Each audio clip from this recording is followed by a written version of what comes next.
Well, great. It is great having you all over here for this lively panel.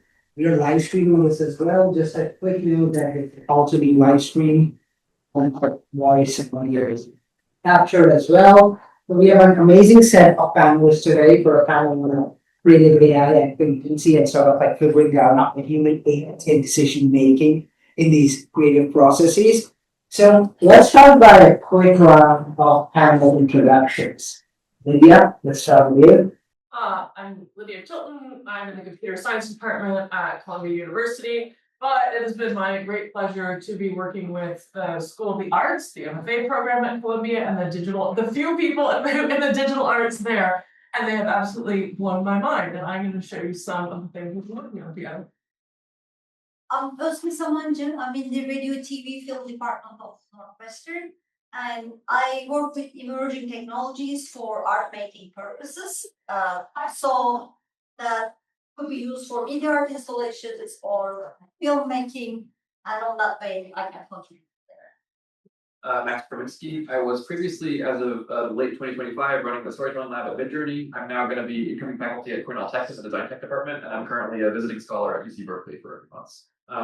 Broadly, I work on AI-based creativity support tools. I do a lot of work on interactive narrative, on poetry, on game design, and more generally, I'm interested in kind of like creative interaction dynamics and how humans and image teams and other humans can kind of all work together in creative contexts to produce things that they wouldn't do on their own. I'm Ethan. I am currently a researcher at Google DeepMind in a team called Magenta, where we explore all things related to music and AI and creativity. We initially had a very small niche, and now this world has exploded around us, so we're just one of many players in the field. I graduated from Northwestern in 2022 from the TSP program, working in Brian Pardo's lab at School of Brian Virgil. So happy to be back and see a lot of friendly faces. Perfect. And I'm Karan. I'm a faculty here at Northwestern Computer Science and I'm a moderator here. And yeah, really great to have all these folks here with us. So let's begin by sort of like getting into the weeds about this sort of dichotomy between assistance and agency. And this is a bit of foreshadowing to, I saw a post-it with a slider there too, which sort of subjects to this central theme of, these AIs have evolved to be both creative assistants, right, in like helping us, and then in some cases, just take over the whole decision-making process and give us the final artifact. So I'm very curious to where you think the line is, how as designers, we can sort of like come in and really create AI tools that are sort of like for the exact use case for different stakeholders.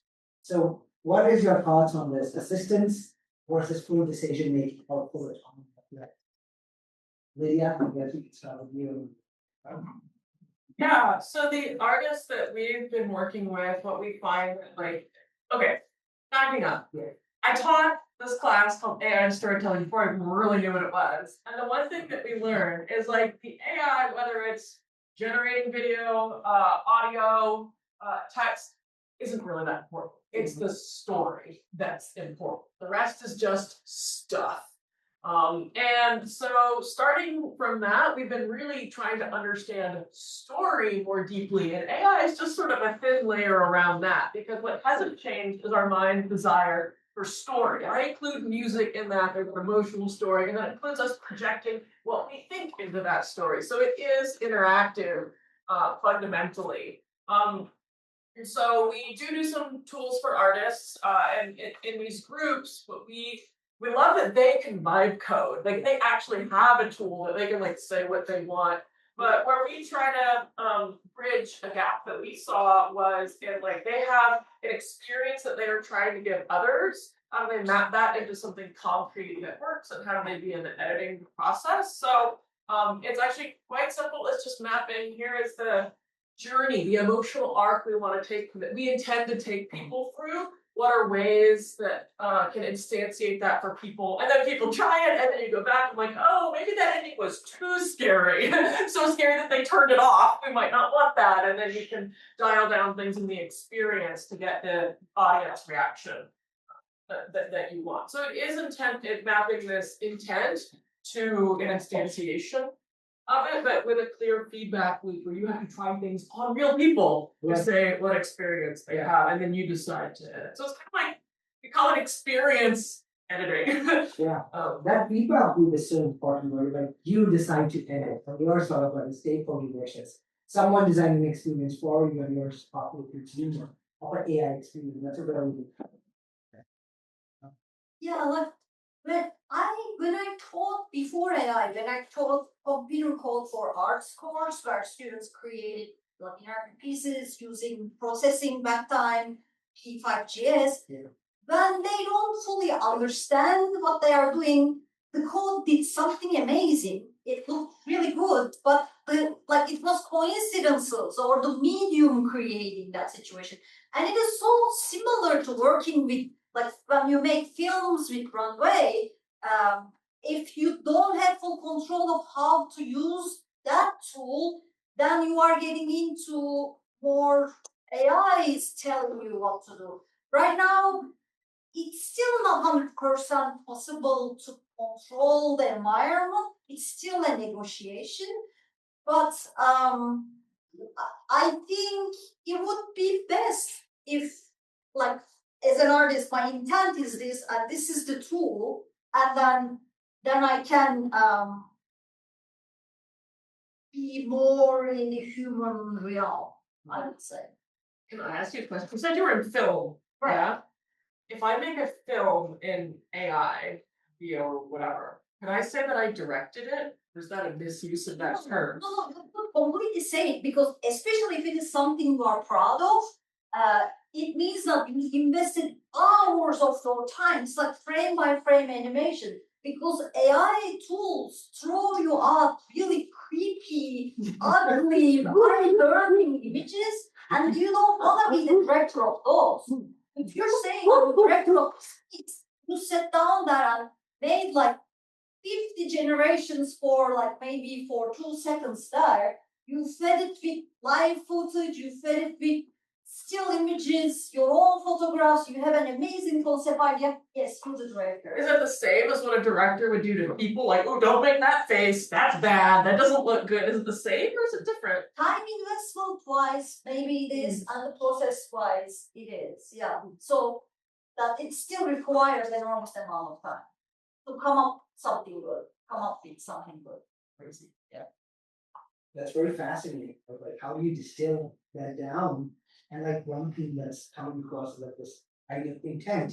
I'm very curious also to hear all your thoughts on that.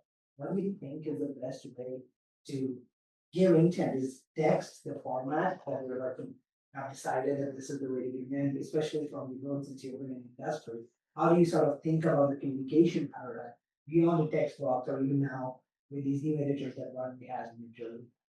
Yeah, that's a great way to tee up what I wanted to say, which is to blow up the idea of intent. I think intent does not actually exist in the way that we like to think about it as existent. There's often this presupposition, I think, especially in human AI interaction, creative forms work, that there exists some fixed thing in the artist's head that they sort of arrive at the creative process with, and they want to express that intent, get it across as cleanly as possible or as efficiently as possible. So you come to the Midjourney, sort of like image generator, you have some image that you want to see. It exists in your brain, but it doesn't exist in the world in a way that other people can see it. You type in the perfect prompt and you get out the image so that other people can now see what was in your head. That's I read an article recently about human AI music interaction that kind of attacks this as the transcriptionist paradigm. There's a sort of like a thing that exists in your brain, and you turn it into a different form, transcribe it to get out a final output that is like a reflection of that. I think that's actually completely wrong. It's like a bogus picture of how human AI interaction and creativity works. I think especially when you look at these sort of like iterative or real time like sort of interaction paradigms that you see with more like co-improvisation or like interactive storytelling or like anything where the human and the model are like kind of locked in a tight improvisatory loop. What's actually happening is what you have in your head as your initial vision is very weak or fuzzy. You can make choices that maybe steer towards or away from certain manifestations of that as you see it like sort of flashing up on screen. But also you see stuff flashing up on screen or like being played by the musical improviser or whatever that give you new directions, give you like things you wouldn't have thought to consider otherwise, take you outside of your preconceptions about the kind of thing you're creating and make you want to go in a different direction instead. And the way that human AI creation works the best in my experience is when it enables that kind of like drifting, but like productive or generative drifting, towards things that you didn't initially conceive of, that you might not have initially conceived of at all, just because it's like not in your prior for like what poetry should look like, or what music should sound like, or what an image should look like, or whatever. But the system kind of helps you like go in that new direction and like build on this anomalous or weird thing that stands out to you into something that's like a totally new like thing you wouldn't have thought to make otherwise. So yeah, I think transcriptionism is the wrong way to approach it, and we should do something else instead. Interesting. So you're talking about more of the co-creation process and how like AI is steering you in ways that might not have been your initial vision, but you're sort of like co-developing your vision with it, then like it's a tool to bring your vision to life. Yeah, and I think this is also one of the reasons that I tend to be relatively uninterested in like we're going to make it more efficient to make images or to make movies or to make like an existing like fixed form of media with AI. I'm much more interested in like these new experiences that are only possible with this tight interaction with. That's very interesting. So Ethan, you work a lot with music. Do you feel that for different modalities requires a different mindset for working with these AI tools, and you think that the same design process is a large stages with needs? Yes and no. I think in order to put forth the vision, having some strong artistic voice, right? You need to be really well versed in the what's come before you, because all art is just a response to prior works in the space, right? But the reason we like new things is because they have some relation to the past. But I couldn't agree with Max more. Like I think all art kind of in this. I read this blog post that really influenced me recently, but kind of claim that all art is the result of some process, right? And whether it's through AI tools or whether like the oldest instruments you can find, you're engaging in some process with these tools that transforms how you think about the art that you're creating as you're interacting. So there's nothing specific to AI or nothing specific to any one art medium that like is going to constrain this process, right? But there's obviously like parts of this process that are important to your development as an artist or your this development as a piece of art, and important to the medium that you're working through that are going to be kind of influencing. Yeah, that's very interesting, right? Of an artist, sort of, I can't find the creativity, sort of getting the directions. I'm very curious to hear all of your thoughts because I feel like with this AI, we should do things that happen. One, the artist has better tools. Second, there's also been a democratization of sort of the creativity process. For example, I can tell you personally, when I first started, we had this thing called Adobe Creative Pro Premiere Pro, and they're super hard to learn. It took some time to sort of iterate with it. And it was sort of like an expert tool, right? Like it is a tool that's used by experts. But now what we're seeing with sort of your journey, one-way ML, there are these all these sort of tools that it's easier for people to use, but not necessarily get their end vision out, but more just play around it. So you will see different tools for different sort of like creators versus artists versus pros, or do you think it's sort of like the same homogenization of versus like the different? Well, there was this older technology called a pen for Adobe taught us how to really make things. So there's always been this, so you look at cave drawings or anything else. So I'm just giving you a little history lesson here, trying to tell ourselves that like to create is human. It doesn't really need to be democratized in that way. But I do take your point.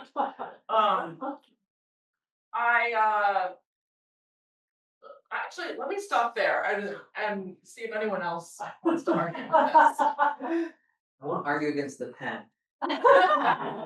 But I think it comes back to your first question, right? Like I think of there's a spectrum of like how much work you're doing as a human and how much work is automated by the machine, right? And where you fall along that line is going to depend on what your mood that day, your tolerance for having like the machine do more work for you, or your tolerance for just like getting the pen out and just drawing a really detailed image.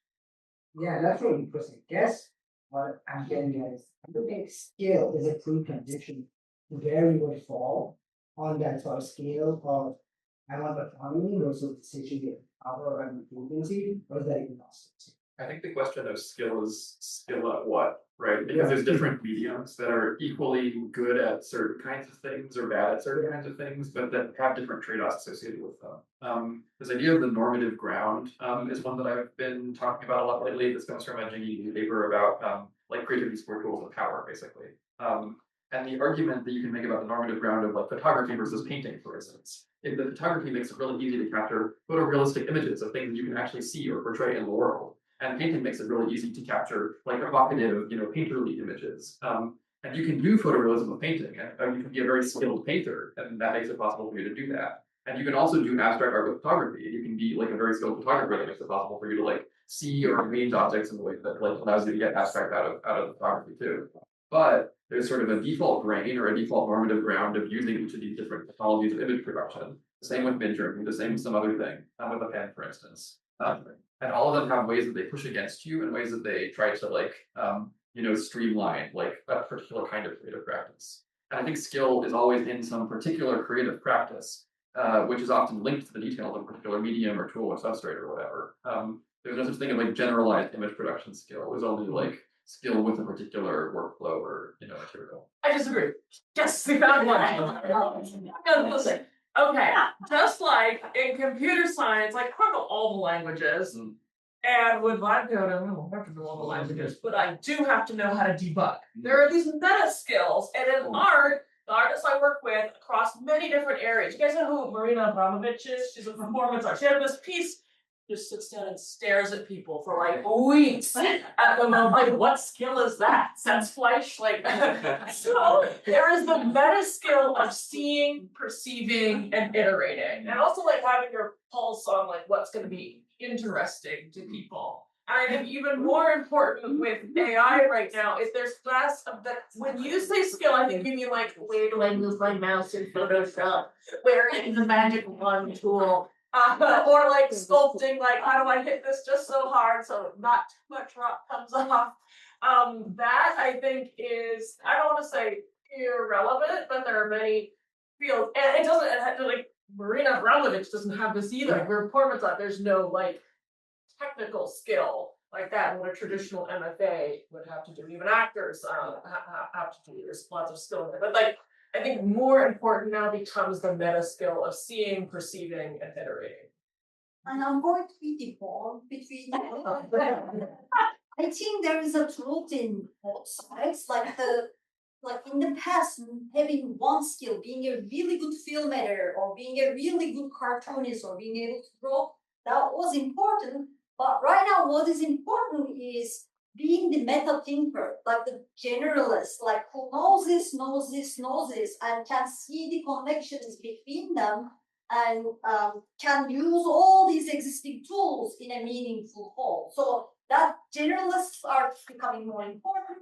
And but again, like in my filmmaking with emerging technologies course, I see successful pieces coming out of, they are using AI. But if they are good at drawing, it's showing itself there. If they are good at 3D modeling, it's showing itself in the film. If they have a good sense of design, it's showing in the film that they are coming up with. So there's still value in the, like if you're really good at one thing, it's going to affect how you are going to engage in a creative conversation with this environment. It's not going to, AI is not going to be able to throw you those eye-burning, creepy, weird images. You're just going to tame that a bit. So if I were to agree with you, try not to, but well, I could see what you're saying is in order to get that mastery of seeing and sensing the meta skills, you have to have gone deep.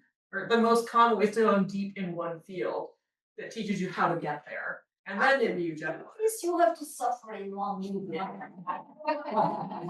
Going through one lane of suffering, how could you be a good something? Is suffering just getting your hands on the material and like working with it over and over again, even though it's frustrating? You can Failing, and the world looking at you and saying you are a loser, but you still keep going like that. Is there a kind of meta suffering you can get without having anyone develop creative practice? Like what is the meta skill of suffering? The suffering for me. Yeah. That's very interesting. So, we're joking about it, but that's sort of like with the coding example that I brought up. You're like, I write code and now I can speak like that. And then I'll grow all these languages or because the AI can speak. Do you think that translates? How do you think that translates into not being, let's say, having mastery of, let's say, being a sculptor, or like let's say only able to 3D print something that's super cool and getting your vision to life on top of that. So, what do you think that meta skill is, and how do you translate that into practice when co-designing the AI? Yeah, a while ago, sort of at the beginning of AI image generation, we did this video generate, like short videos, like back when it was like Will Smith and on his pizza. That is an actual reference. I'm not being weird. Anyway, but they're fine outcomes. And so we would get these technologies people, and we were helping them make music videos just because the generation wasn't good enough to make anything like actual with a narrative. But what we found was that it actually enabled the musicians to be more on TikTok or YouTube or to like we call them digital artists, like double hatters. Like, yes, I know one thing really well, and I know the music really well, but now I can also dip into this art. Now, were they fantastic at it? No, but they weren't trying to be film directors. They were just trying to showcase their music on TikTok, where you kind of have to have a visual to go along with it. When we would show then filmmakers those videos, like, well, they're basic as films, but it's about the music, so it's kind of okay. So I find that interesting that, I don't know, a lot of expertise is sort of T-shaped. I feel like the T has kind of cut me. It's a little bit deeper because AI is a little bit deeper, but it's not here. Right. But it can fill in a lot of those gaps. That's very interesting. So, Ethan, how do you sort of like view this when you work in the industry? Right? Do you think of this as like, oh, this is like individual content creators that have access to all these tools now and making all these amazing things? Or is it like, oh, now I'm generally now can like make this best composition ever using like these audio tools that I'm working on? Where is the focus? It's on both. So, like, very similar to the T shape, but with a different distribution we're looking at, right? So, like, some of the interfaces that we make, or I should say, all the interfaces that we make are addressed to a certain audience, right? And an audience that maybe has some willingness for fault in the models and some willingness to go deep and understand and explore, right? So the easiest one is again model off of like these TikTok interactions. Like, I'm just looking for a dopamine hit. Like, I type in a prompt, I get a song out, right? I don't really have a lot of emotional stake in it because I just wrote a few sentences, and maybe this is some very ephemeral thing, like I'm writing a birthday song for my cat or something like that, right? Right. That's something that's very low stakes, but I would never spend, a week in a studio making a birthday song for a cat, whereas like I'm very happy to let like some model do that. You're clearly a dog person. Guilty as charged. But then the other side of that, right, is there are going to be people that are going to have an aptitude and a willingness to learn how to suffer with these machines, and are like going to look at these edges and the kind of the rough edges of the machine and the outputs of them, and be okay with that, either for their creative purposes or be willing to like, okay, let's find some other avenue for that. And for that, we have interfaces that just expose all the warts and just let you play with it and just say, like, look, we know you're going to spend a few hours with this, just like Adobe Premiere Pro is really hard to get good results out of. You're going to invest time in learning this, and yeah, these might change, but like that investment is going to pay off. And so like finding ways to support both types of people that are coming to these systems for both ends of the spectrum is important, and then in the middle is also important. So like having that tool that adapts, or like different multiple tools. Yeah. Multiple I think tools. and like there might be some big tool that does everything, but there's a reason why you have like CapCut to edit things on your phone, and you also have Adobe Premiere Pro. Those both have like different audiences, and healthy audiences. Right. And the choice of tools is also a creative choice, right? Exactly, Like, if you're a yes. person who's working across any degree of like complexity, then you're going to choose tools or instruments that sound the way you want them to sound, that work the way you want them to work, and weave them together in ways that are compatible with what you're trying to do. So I think it's not just a question of what's the tool being like all-encompassing of a process. I think it's you can use a process or build a process that involves multiple different tools, and artists are going to be doing that as like a meta composition skill maybe. There are some artists, they are not medium specific, they work with the idea and they follow the, like choose the medium based on that, on that same tool. And for that, like what you learn is think with affordances and limitations, right? That the like designers here know that too. You know, the piece of white paper, like for example, like this is a data storage thing, right? It's very limited, but it's the affordance is it stores data, but it can be destroyed very easily, right? Storage. But it's destroyed that. So, but limitation, it can be easily destroyed.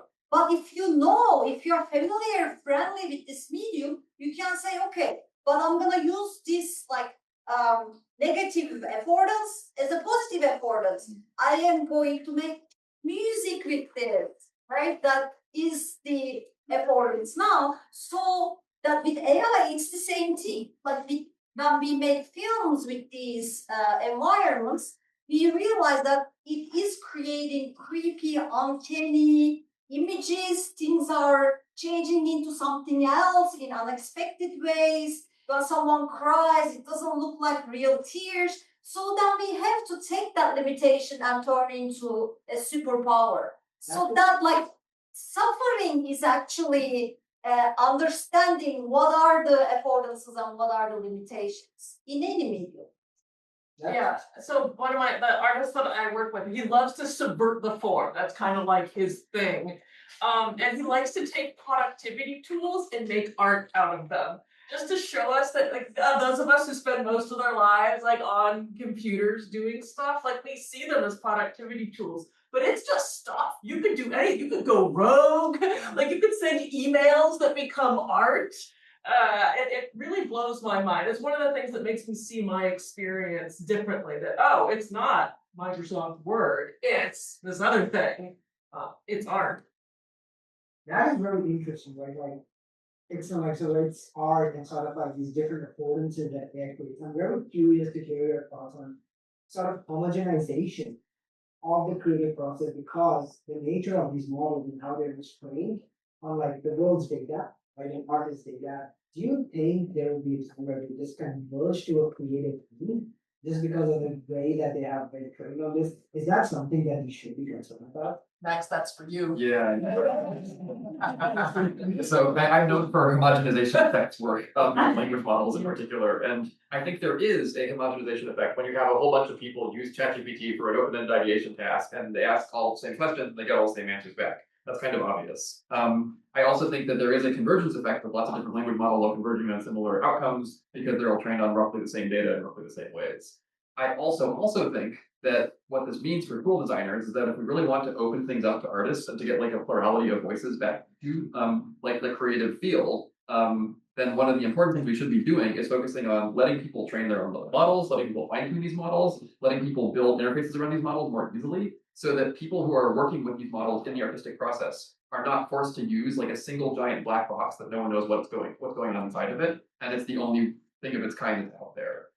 With language models, when you sample them very differently, you get very different outcomes, right? You can implement like a beam search process or like a constrained beam search thing that like refuses to go in certain directions. You can like modulate the probability distribution, so you're only accepting token sequences that are like under a certain likelihood threshold instead of over a certain likelihood threshold, et cetera, et cetera. And we built this constrained poetry writing thing called Phraselet that was all about like, what if we take a language model, open it up a little bit so that people are like constraining it and using it differently, and force it to only generate like lots and lots of 5-word or shorter phrases rather than these longer, like autoregressive sequences that are coming out of it in the default mode. And the exact same model, sampled very differently with a different interface in front of it, ends up being used very differently. And a bunch of computational poets and creative, writers who are used to the language model output being very bland and boring, suddenly find that they like it because they're able to put their hands in there and mess with it a little bit and use it to go places that they couldn't go otherwise. We got this like a bunch of interesting rephrases of little passages and poems people had already written. People are publishing things that came out of the system. Like it doesn't feel like language model output because we gave them this more, wide-ranging set of affordances for working with as well. Wait, So, did you let them suffer? We did. We forced them to suffer. In fact, we basically created a Discord server where they could all suffer together and like talk to one another about the suffering. Which is how creative practices and creative cultures emerge, I think. Like people suffering together with their hands on roughly the same materials. So yeah, I think in general, the homogenization effect is real if you assume that these language models or whatever are like a single giant black box being tossed out there by a company. They are much less real if you build the appropriate tools around them to let people fine tune and sample them differently and like mess with them in various ways. That's very interesting. Right? So by sort of like pulling on that thread, and then that a community of artists should migrate more towards these open source models and learn how to bytecode them to sort of like train your own model. That sounds for someone who's not, I guess, understanding it, that sounds like a very entrenching thing to do. I'm very curious to hear like sort of like what you have sort of like really in your work. Do you feel that in personal experiences that they're going to sort of a convergence to the mean, or how do you sort of like mitigate that from design standpoint or in practice? Well, I agree with the homogenization in the following way. If you give people the same tools and they have very similar experiences because they're all like 22-year-olds who are on TikTok all day long, learning the same, reading the same books at Yale University. But if they don't apply their critical reasoning, then you get the same thing out. But as soon as people start caring and finding the unique aspects of themselves, it like takes a while and suffering to find like your insecurities. If you're just like, oh yeah, I'm perfect, I'm great, then you get a lot of homogeneity out of this. So yes, to some degree, when we teach a class with students, even ask them to make these crazy weird experiences, we get some of the same things, but not because the technology is the same, it's because they are not going deep enough into what their experience is and what they want to say. So it's like, oh yeah, social media is like brain run, I'll make something about that. And so we have to great. Now we have 40 of those. Right. But what's funny is we don't even have to tell them don't do this. They just see each other's and realize, oh. So like just social factor, like the way our minds crave novelty and we want to be better than other people or more novel than other people will also force us to do new things. And I do think that there will always be a frontier of new things, even if those new things are old things. Again, for example, did you know, anyone know what Nick at Night is? Yeah. Friends is on Nick at Night. Like, exactly. For me, that's like I Dream of Jeannie, like this black and white stuff. And so what is old is new again. And this is, this has happened over like fashion trends recycle every 20 years. We just get a lot of the same patterns over and over again. And because we can only kind of live in the present moment and our experience is limited, we can't like have Friends and Mad Men at the same time. They just can't coexist. But we can have them every 20 years. We'll keep going. I think it's a spectrum. Like if you think word like writing program and handwriting, if we compare those, like things we write in the Word document are very homogeneous. If you or I write, it's going to be the same document at the end. But handwriting is very unique. But the Word document is much easier to read. And it's a convention and everybody knows how to use it. So homogeneous has some advantages like that efficiency, that conventions, that people operate faster, but it gets boring and it loses humanity and so on. And on other hand, like handwriting is very unique and has spirit in it, emotion in it, but it's hard to replicate and all those problems. So on the spectrum, I think we need homogeneous aspect too, and we need various aspect too. Both of them are going to have their niche markets. Yeah, that's very interesting. It's like both have their sort of a niche markets, and then as in if you are wherever you're on the spectrum, the idea that you gravitate more towards the one that your design process cares about. So we're almost sort of like finishing on time. I think this will be the last question before we open it up to the audience of questions. I'm very curious, there's a lot of students in the audience as well. If as a student who wants to work in this field of creativity and AI tools and sort of like there's that thinking around it, what are the skills each of you think that are super relevant right now to learn? and might be relevant in the future to learn if you're sort of starting your PhD with what are some of the things that, as an educator, that students should think about? Well, so when I work with artists, we have one class about the art, but we have a whole other class called production, meaning how to get paid to do art, because that is even harder than doing the art in some of the time. And so I think those skills become increasingly valuable. Because you can reach audiences. You can have a Patreon. So like it's at least more possible than it ever was. And so pitch, how do you work with clients, whether that be companies that maybe you don't even use yourself, and or like how do you reach like an audience? How do you use social media or whatever it is to do those things? The trick that Lance, the artist I work with, teaches is like you bring that audience into your art. That is, rather than trying to pitch them, yes, you're pitching them, but you're bringing them in as well. So I would say that's a really good and authentic way to do it, and a great way to start, because the people have been part of it. And once you become part of it and you've suffered a little bit with it, you identify with it, but you have to see the conclusion. So I think the production skills, meaning the money, the everything other than just the art, getting it out there is just as valuable, and it becomes part of the art. I mean, like the medium is the message, but also like the way that it's distributed is the message too. That's where Özge? I would say like that suffering in one medium, like if it is filmmaking, know the cameras, know what forms a good image, like how would you tell a story with that all analog, no like digital or digital filmmaking tools, and then no coding, because even though there is live coding, to be able to create something meaningful or get into that like conversational loop with the AI environment, you need to understand how a code works and what platforms you can do what. So to be able to develop that generalist meta thinking, we still need to go in our analog ways and do our suffering, I would say. So one medium, at least one medium, art medium and coding is my So suggestion. the domain expert, I think from Lydia, like know your audience and work with your audience. That's interesting. Now we get sort of like some industry perspective. You just go completely different. Right. Well, I think the thing that really stands out to me about the kinds of work that I find really interesting right now, in like the AI-based creativity tools research space, especially like people who are designing tools that I think are really compelling, or doing work I think also artistically that's really interesting, is that it seems to be driven by frustration. People are really, really annoyed with how the defaults of the medium, the defaults of how people are thinking about what a language model can do or an image model can do or whatever, are very frustrating and boring when you see the same thing being tried over and over and over again in like very small variations. And so I think cultivating a sensitivity to when you yourself are frustrated or annoyed or bored with the way things are currently being done is the thing that I try to get all of my students, all of my advisees, whatever, to lean into. Because it's whatever the frustration like source for you is, that is, I think, like it indicates or it signals like what you think needs to be done that is not being done, or what you think needs to be done differently that is currently being done all wrong.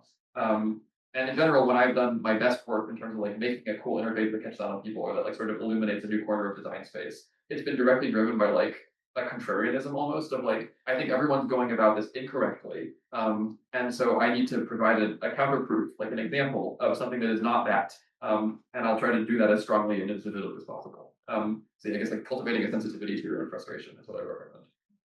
That's interesting. Take here, suffering and frustration, that's new discovery. That's very interesting, very different. So it's like it's like, oh, there's not a good packet right here. Now there's like thousands of them.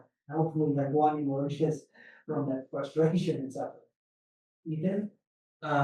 Yeah, I would say something similar to Matt's. I would maybe frame it like, I guess maybe frame it a little bit differently. But I think it's a similar idea, and maybe borrowing from Lydia is like kind of what you call this meta skill, like developing a sense of taste, both in an artistic practice, even though I'm a few layers removed from being a direct artist anymore, and also in a research sense, right? Of like thinking about everyone's swimming this way, how can I swim upstream? I think that's really important. I think Max had a really good example of like this language model, all we're doing is we're just shifting how we're sampling from it. Same model, right? Instead of taking the top probability, we're taking a little bit lower. That's a very simple idea. And now you get a tool that people were really bland about. You move them to being really excited about this. There's a ton of ideas out there that I think are either easy to implement, but opinionated about what they can do, what types of art they can make. And then all of a sudden you get people excited about them. And so you're moving away from this regression to the mean of like making one big generative model that can make the most, maybe cover the distribution, but makes really bland things, to zeroing in on something that it is honing in on your taste, and making very opinionated art, a very opinionated research. And that having that meta skill to like understand what is good research, what is good art, what is bad research, what is bad art, how I can move more towards the latter, is one that I think people curate for their whole lives. And the sooner you can start building that muscle, the more fun your career will be. Nice, that's very well said. And human skills, human skills. Human skills. Like, how do you hold a meaningful conversation with the human and make them feel valued and move into collaborative space with them? It's like we are working with AI and tools. That's really good. That's a very foundation now. Let's start Taking on discussions. Yeah. Great. Are you human? I'm human. And this work and interaction, do introduce yourself and your. Sure. Leave your background, just so we have a little. You'll see me on the panel, I think, later, from UC San Diego. My background is varied, so I did an undergrad in engineering.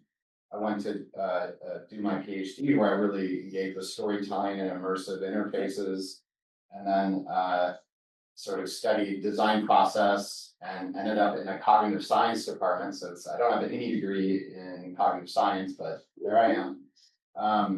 So I wanted to actually ask something related to like the whole interactive storytelling angle, because I've yet to hear a definition of agency in this workshop.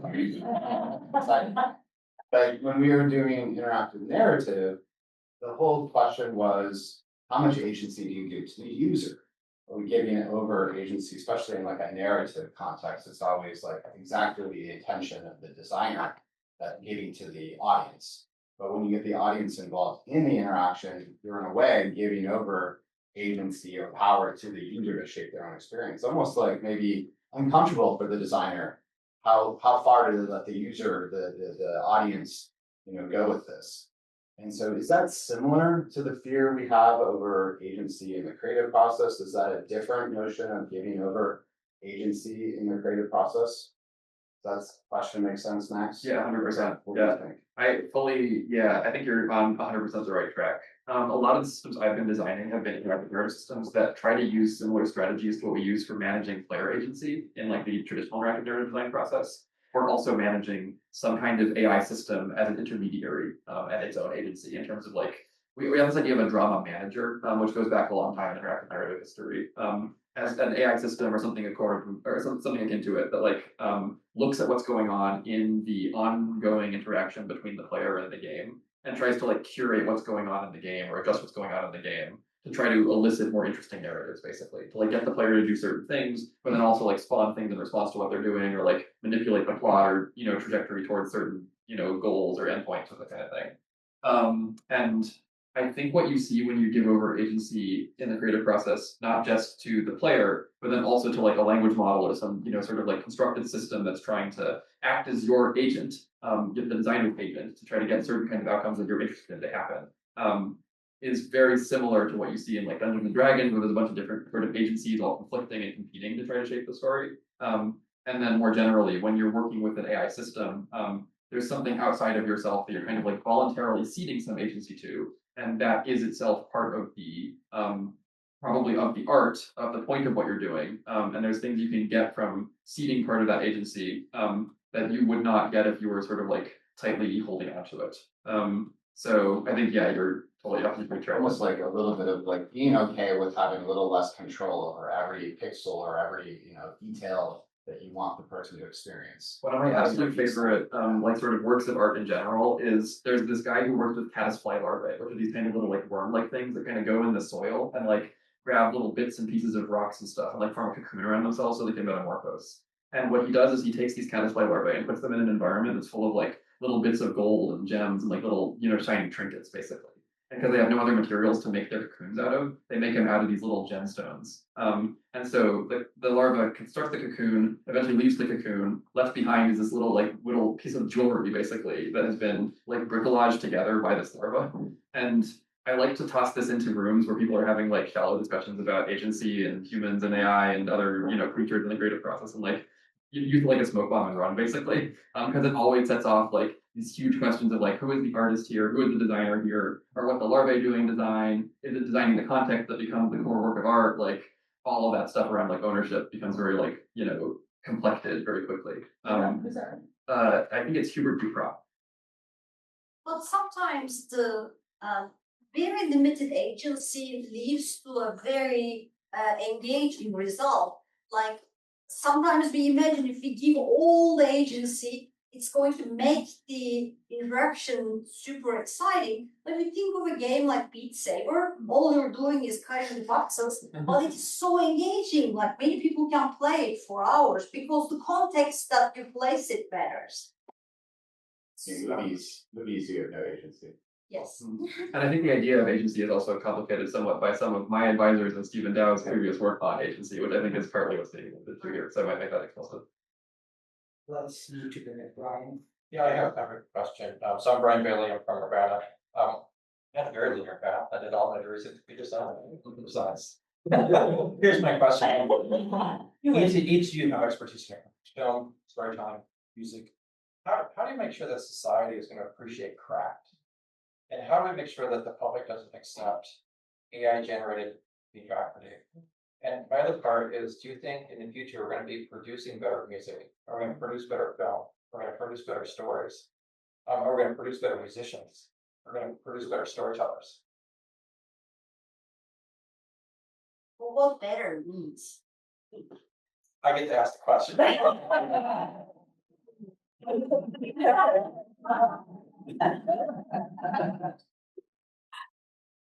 don't think we have to do anything. Like this is maybe controversial, and I'll back this up. But I think there's a lot of, well, first of all, we live in a society that's very complicated and convoluted, and having the hubris to think we can like even steer this, even from the inside, I feel like is a very hard thing to do. What is this? Just like this giant ecosystem of art, money, this giant, like there's just so much going on. So like I'm saying this with a bunch of humility behind it. But I think like people will always return to the art forms that have moved them, right? And that's not going to change. People still pick up guitars, people still pick up pens, they pick up paintbrushes and stuff like that, and people go experience those things. And I think what the economy will be of those things will be impacted by AI, but it won't diminish and it won't disappear. I do think AI at its best will become a new type of medium. What that looks like, whether it is a unit of art in and of itself, or whether it is one that contributes to these other types of art, I think is an open question, and one that like we as a society will come to discover as someone figures out like the compelling use case for it. And I'm not convinced that we have just quite yet. But I think we're just in a petri dish, right? And we're just adding a new type of like fuel or food to this petri dish, and we'll see how this the world reacts to it. If I think there's a scenario where this burns out really quickly, everyone realizes like all you can do with AI is slop, and in 10 years we'll look back at this moment and like kind of think about how foolish we've been to even be enamored by it. But then there's a world where there's new mediums, new ways of expressing the same emotions we've had for time immemorial using these types of tools. So you spoke about what would artists need to still learn. One of your answers was taste.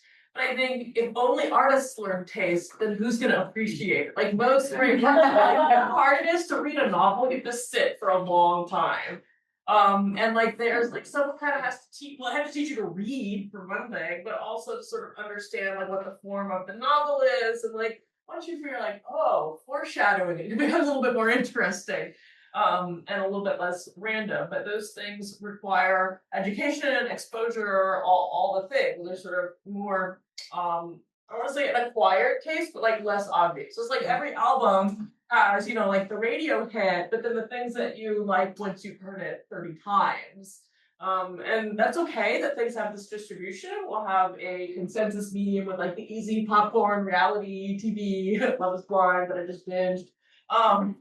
But then we will have, novels, long form. There might be a long form reality TV that is worthwhile and challenging and requires taste to watch. Look forward to whoever figures that out. Any comment? That's a good figure it out. Yes, we have time for one more. Yeah, I think you have your hand up. Thank you so much. Hello, I'm Brianna. I'm a junior studying philosophy in HCI, and also I'm a filmmaker and an author, so this debate has been really insightful. I'm trying to phrase this question as least controversial as possible. Let's go. I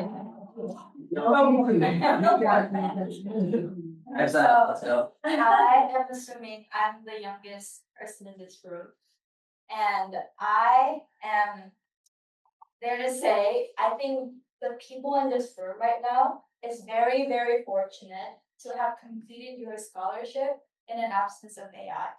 When I first came to college, ChatGPT 4 was released. And as an international student, it was really undeniable, thing to use AI in a lot of my assignments.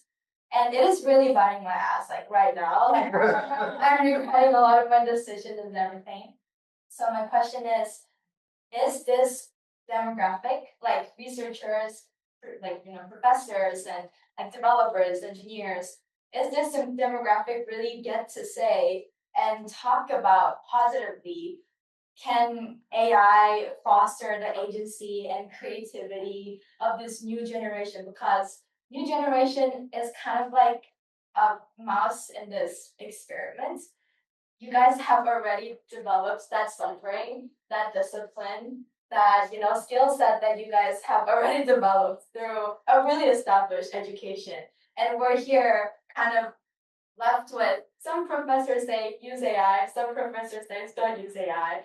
And I've talked about this with Max, but I don't know if you guys been to YouTube Kids. It's absolute hell. Like this generation is going through so much brain rot with so many AI flops. And as Lydia said, I don't know if these kids will actually going to pursue the novelty in art, like pursue something that is novel because they have never been exposed to it. Like since the beginning of their birth, like kids as young as 3 months old are watching Peppa Pig with their iPads when they're going out for family dinners. And for those kids whose environment is so like natively AI swap, like would they ever get to even learn like what artistry and mastery is? And so for those generations, do we as this demographic who has already completed our scholarship get to say there's so much hope, so much creativity, and so much opportunity to use AI to create this like new sense of hope or like agency and creativity in education? Do you want to respond to that, or should we just end the panel on that? If you can just end the panel, or do you want a response to that? I think that's a beautiful ending. Do you want a response? Or do you want to just have the last word? You choose. Agency. I think we could end on that. I think that was beautiful. Do you want a response? Well, I guess some response to You do want a response. Okay. Let's just standing ovation. We don't want to end in a hopeless note, maybe. No, that was empowering. Okay, adults. What do you have to say? I don't think I'm an adult. Like there is a realization that is a valuable moment, right? That like what makes your speech so valuable. You are aware of what your awakeness is. Yes. You kind of disproved your own point. Yeah. Awesome. So like your generation still have the chance to be awake, which is the hope. And perhaps the one is coming now is more hopeless. They may not be aware of what they are getting into. So I see light for you. I'm supposed to be brain rotted. I'm supposed to be brain rotted myself because when I was growing up, social media was starting to exist. I grew up on Twitter, right? Like I grew up on Minecraft. Like I'm not like that old yet. I think like when I was moved, they were saying things in the newspapers about millennials being the generation that was like so cooked that it was so over for us because we got all these conveniences and everything was made frictionless for us. And we had all these like narcissistic livelihoods and like we were on Instagram posting selfies and all that kind of thing. And we were just like there was so much hedonism in the air. It was like completely impossible for us to succeed and become adults in the way that everyone else did. And that didn't actually happen. So I do think there's a little bit of an overblown narrative on this too. And then like right now the society, like the things that you mentioned about selfies and like all self-indulgence, like isn't that kind of our society's where they're like right now? There is still human accomplishment going on, and people are still doing research, and people are still doing art. And I don't think there's actually less of it, even proportionally, than there used to be necessarily. I think there's an easy kind of despair that you can get if you just like wallow in the lowest common denominator of what everyone is doing badly. But there's also really cool exemplars of the alternative, and I think that has probably been the case for as long as I've been aware of what's going on in the world. I don't know if it was the case before me. Every generation feels this way, and like going as back as far as literally recorded history. When the people introduced writing, they were like, "Oh my god, but people won't memorize anything anymore." Had a famous quote where it was like writing is gonna ruin everyone's minds. And the only reason we know he said that is because someone wrote it down. So like, screw Aristotle. Like, you know, think about like the boomer generation with like television, so like that was gonna rot their brain, but then think about like, you know, like it did, yeah. Well, like, you know, like you get like the psychedelic era, Beatles, all that stuff, like all this great art came out of these people that had brain rotted stuff. It's the more people are looking one way, the more opportunities there are to do something completely the opposite. And that's where great art comes from. Let's end on that. Let's